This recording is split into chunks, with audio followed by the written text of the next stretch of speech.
reflecting on working with Siri to put a halter on her, it really made me very, very aware of the first time I had come back to horses after my early teenagehood.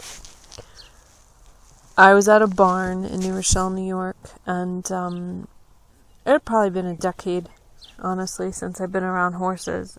And I went to pick out a horse's foot, and I had already started practicing Qigong, and it was very mind-blowing for me because it was the first time in my entire life of being around horses that I realized for the first time what an honor it was for a flight animal to give me their foot.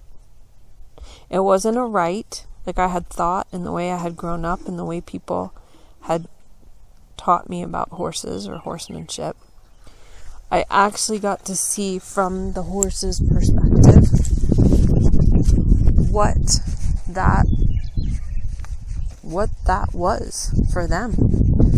And it hit me like a ton of bricks. Oh my God. This is a privilege. It's not a right. And I never forgot that. I mean, I was grateful that I didn't have to teach my paint horse how to lift his feet, because he already did. But I really started to get to see that it was a privilege. And so, as I'm working with Siri now, and she's not, she's never had to lift her feet for a human. And every step of working to get her, or working with her to see if she would allow me to halter her, I understand now the privilege that it is. It's not my right. It's a privilege. It's her body. I have to have consideration for the fact that I don't just get to do this. That's a very arrogant way of thinking. And it's a very arrogant way of believing that I have dominion or domination over this animal.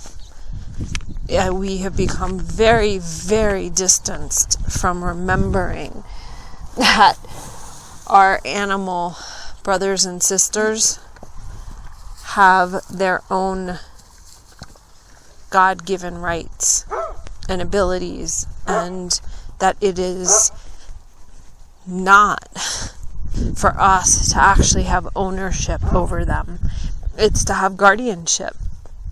And that guardianship comes with a whole different set of rules than what we've actually been taught in our modern world. We think it's a right that we have to ride on an animal's back or to get it to do whatever we want it to do. We think we have a right to breed other beings. We think we have a right to take animals' children from them. We think we have a right to, put animals into agricultural settings and, then kill them for our food. Like, there's way too many things that we have strayed from in terms of the Creator's truth and the way that things were intended. Because once we made commodities out of animals, instead of allowing them to live on the land the way they naturally do, live their lives, and ask if one of them is willing to sacrifice themselves for our food, versus intentionally raising them as our food, taking their kids away, having them lead unnatural lives because of our economies, we really did a very big damage to the sacred hoop of all life. And as I am working with her and remembering, I guess is the best way to say it, as I'm remembering the truth about these sacred codes of conduct and behavior, as I ask her to let me take the best care of her, because now she is in a domesticated situation. And I ask her to trust me that if she doesn't ever want to ride, she never has to. I'll just take care of her for the rest of her life. Unless the insane maniacs, that are running the governments think otherwise. But I will always do my best to listen, to honor her, to help her, to support her, to keep her as wild as she can possibly be in a domesticated situation. That doesn't mean we don't have rules and boundaries, like we have to be safe around each other.